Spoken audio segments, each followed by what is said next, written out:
శ్రీమాత్రే నమః.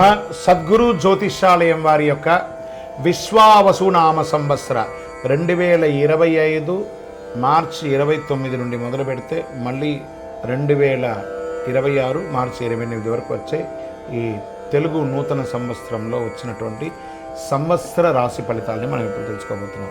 మీనరాశి మిత్రులారా, పూర్వాభాద్ర నక్షత్రం 4వ పాదం, ఉత్తరాభాద్ర నక్షత్రం మరియు రేవతి నక్షత్రానికి చెందిన మీరు మీనరాశి వారిగా పరిగణించబడుతున్నారు.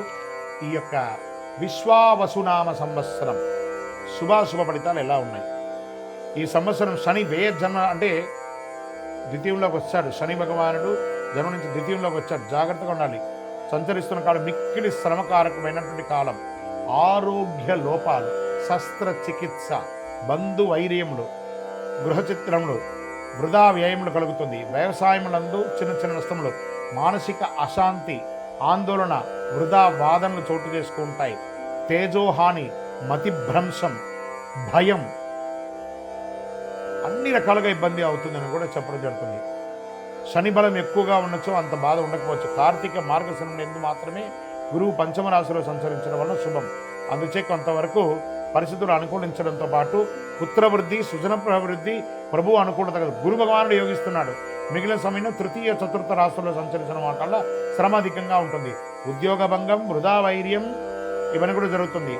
ప్రారంభమైన 2 మాసంలో జన్మరాహు సప్తకేతువు అయినందున భార్య పుత్రాది సుజన విరోధములు ఇవన్నీ కూడా జాగ్రత్త పడాలి. మీనరాశి మిత్రులకి ఈ సంవత్సరం చాలా చాలా చాలా చాలా చాలా జాగ్రత్తగా ఉండవలసినటువంటి సమయం. తప్పదు. ఆరోగ్య లోపం ఎంతగానే మళ్ళీ చెప్పడం జరుగుతుంది. ఆరోగ్యం గురించి మల్టిపుల్గా చెప్పడం జరుగుతుంది. వైశాఖ బహుళ నుండి ద్వాదశ రాహువు షష్టమ కేతు అయినందున లాభం వస్తుంది. జయం ప్రోత్సాహం కలుగుతుంది. శ్రావణ భాద్రపద మాఘమాసముల యందు కొన్ని పనులు నెరవేరుతాయి. దీన్ని నక్షత్ర ప్రకారంగా తీసుకుంటే ఇప్పటివరకు రాశి ప్రకారంగా వ్యాపారస్తులకి మిశ్రమం, ఉద్యోగస్తులకి మిశ్రమం, కళాకారులకి యోగం, printing and technology and media వాళ్ళకి చాలా అద్భుతం. మరి ఇక్కడ బాగాలేదండి, ఇక్కడ ఉంటుంది, అలా చెప్పడం జరుగుతుంది. సర్వీస్ సెక్టార్లో ఉన్న వాళ్ళకి ప్రెషర్స్, ఐటీ రంగం వారికి మిశ్రమం, వివాహాది శుభకార్యాలకి కాస్త చాలా కష్టం మీద గట్టెక్కారు.